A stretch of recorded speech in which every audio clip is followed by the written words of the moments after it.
So this is a bit of a subject I'm not really sure how many other people have tackled.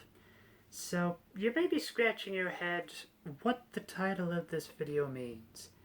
Well, I'll give the example of what it means for a person to be secure in their masculinity. I see this in several examples. Basically, any man secure enough in their masculinity to wear pink, that they're not worried that it's shown as femininity, or a really tall guy that drives a really small, unassuming car. These are people that know that they are men and they don't have the need to prove it to anyone else. I feel like this is more of a male phenomenon, and I will admit I do say this from a more privileged perspective. The idea that I live in a country where femininity is not strictly enforced.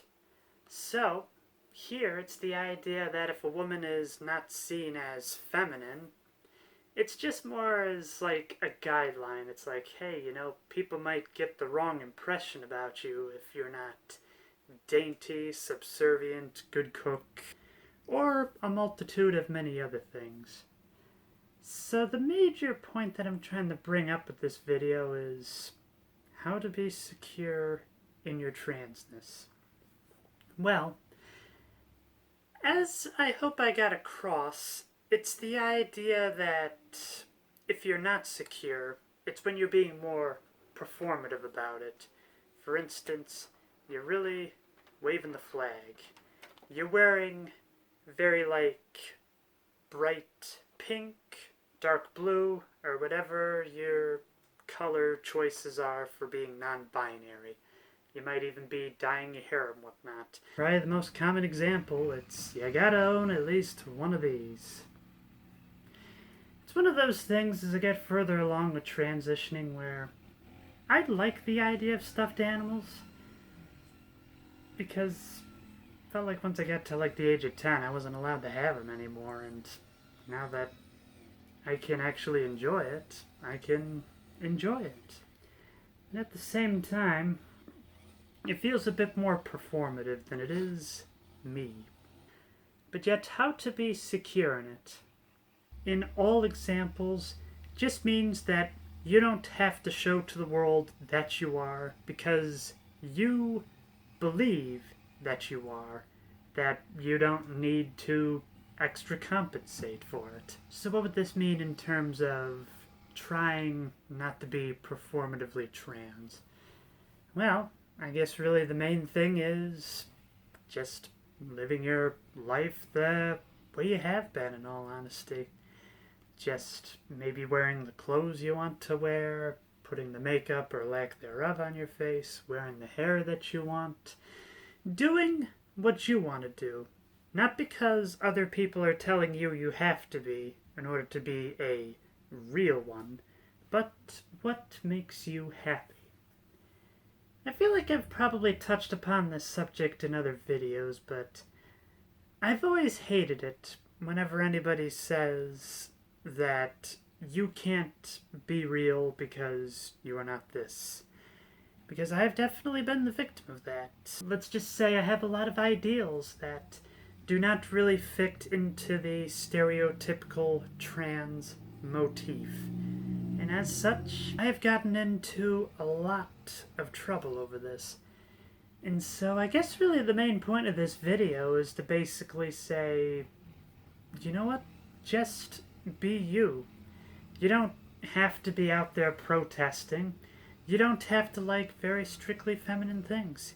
If you want to be a woman, but you don't want to look like it, that's your choice. If you want to be a man, but you still want to wear dresses or look pretty or wear makeup, that is also your choice. You don't have to compensate. You are who you are. You can be secure in your transness. I felt like I had a lot more to say in this video, but, well, I guess this was one of the major problems I had in school. They would give me an essay, and it's like, speak on this subject for no less than 5,000 words. Well, I can summarize it in less than 800, and I feel like I very much have done that here. And I know it's very much a faux pas that if you're giving a speech or if you're writing an essay that you don't end with "in conclusion." But this is not being graded. I'm not being professional. Really, the main thing I'm just trying to say is like, well, just be the you want to be. After all, that's always how I view transitioning is a discongruence with who you are and what you are. And transitioning is a way to be able to bring the both together. Like, just from a personal example, one of the reasons why I had a hard time coming to grips that I was trans was because I didn't necessarily hate being a guy. I just wasn't really all that enthusiastic about it. But now that I'm a girl, I'm happy about it. And I guess that's how I'm secure in my transness is ever since the very beginning. It's never really been about the clothes. Although I will admit, it is nice to be able to wear a dress and have it be kind of flattering every once in a while. But it's been more about the idea of the person wearing the clothes. In fact, you can see I'm wearing a very masculine presenting t-shirt right now. This is not fitted, it's oversized. And some say white is not a flattering color as it makes you look bigger than you actually are. I'm being myself without having to overcompensate. This is me being secure in my transness. I guess really the main issue I have is it would just be nice to be seen as a woman without having to be more performative. But even then, there have been a few times I've gone outside of the house wearing a dress and people still call me young man or sir. So I think that's really the main thing. It's like what I say at the end of most of my other trans-related videos. Be yourself, no matter who that is. Someone out there is going to like it, and as long as you especially like it, I'd say that is the point of transitioning. Well, I already said my outro, so I don't know, maybe I'll just kind of do one of these.